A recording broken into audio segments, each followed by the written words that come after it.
Do you remember how many children you had before the fog? I know this sounds crazy, and I don't know where else to go. Something happened over the weekend that I can't fully explain, and to be honest, I haven't had a full night's rest ever since then. I tried to tell myself that this is just my brain running low on caffeine, but the more I push the doubts away, the more uneasy I feel. Something is wrong with my children. I have too many of them. I have 3 wonderful boys.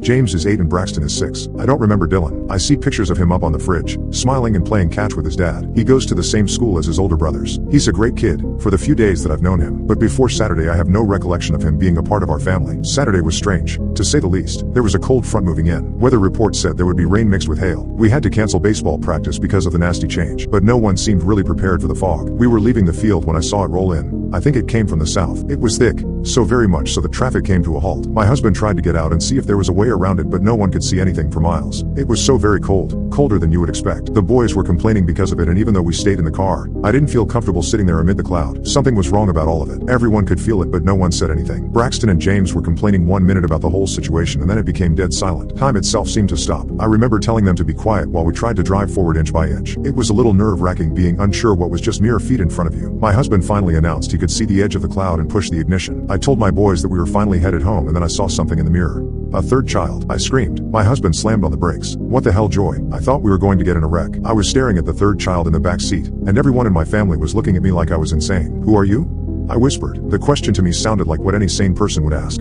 I should have realized sanity left our lives the moment the fog came. The boy spoke. Mom, it's me, Dylan. Are you okay? I looked to my husband for answers, and he was equally worried, checking my head for signs of a bruise. What's wrong? Are you feeling sick? I didn't know what to say, so I waited until we got home and the 3 boys were asleep. Vincent, I know this sounds insane, but I don't recall having 3 children. When we went into that fog, I only remember Braxton and James. I whispered as we got ready for bed. My husband couldn't believe it. He showed me family pictures of all of us. I think we need to schedule a doctor visit.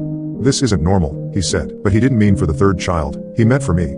I had a hard time even closing my eyes that night knowing a stranger was sleeping in my house. Worst of all, I kept wondering if my mind was playing tricks with me. How could I possibly forget having a third child? It couldn't be. Dylan is my son, and I must be just having an aneurysm or something. The thought frightened me because nothing about it offered easy solutions. The next day we sent the boys to school and got that appointment. When we made it to the office, I was nearly convinced that I had just imagined the whole bizarre fog. Then I overheard a young man in the lobby arguing with 2 kids he claimed were not his. I don't know you, I don't care what that doctor says. You aren't mine. Get away from me, he snapped. I stopped him as he was about to go out the door and saw something in his eyes. Was it the fog?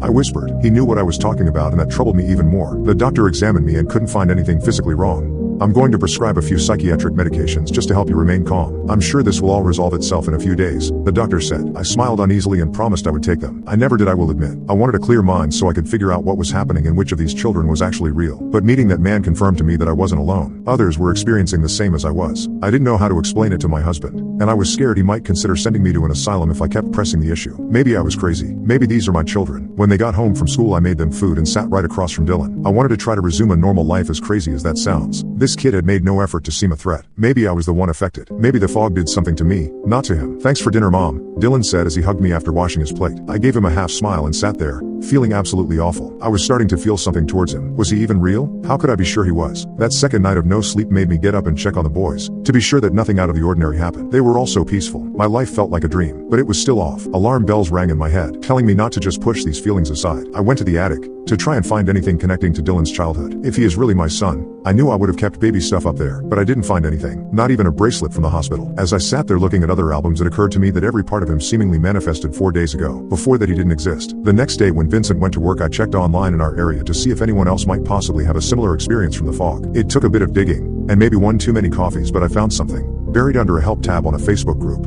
How to tell which of your children is real. There was a video of a mother just like me. Behind her there were 3 children, all sitting in chairs strapped down by zip ties. I held my hand over my mouth as she started to speak. Everyone says I'm crazy, but I can't shake the feeling that one of these children isn't really a real kid. It started with the fog and it grew larger from there. At first I was certain. Then it started to infect me more. I blurred their faces. They all looked the same. Then I realized I wasn't sure which one was the one I couldn't remember. I needed to know. If they are my blood, I know they will have blood. And then I told myself it didn't matter. I love them all. But that unease in my stomach didn't disappear. She took out a switchblade. Then the screen suddenly went black, announcing the video was pulled. It made my heart race. I couldn't do that. I'm not a monster. But what she said bothered me. The fog had infected her mind, made her question reality. What if it was doing that to me too?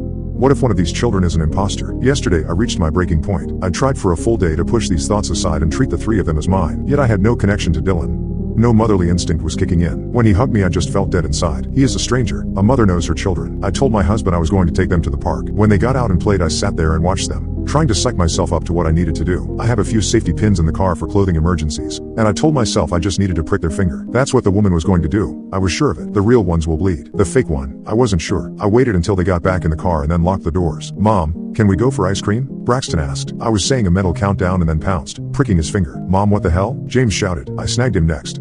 Dylan tried to defend himself and the sharp point snagged his arm.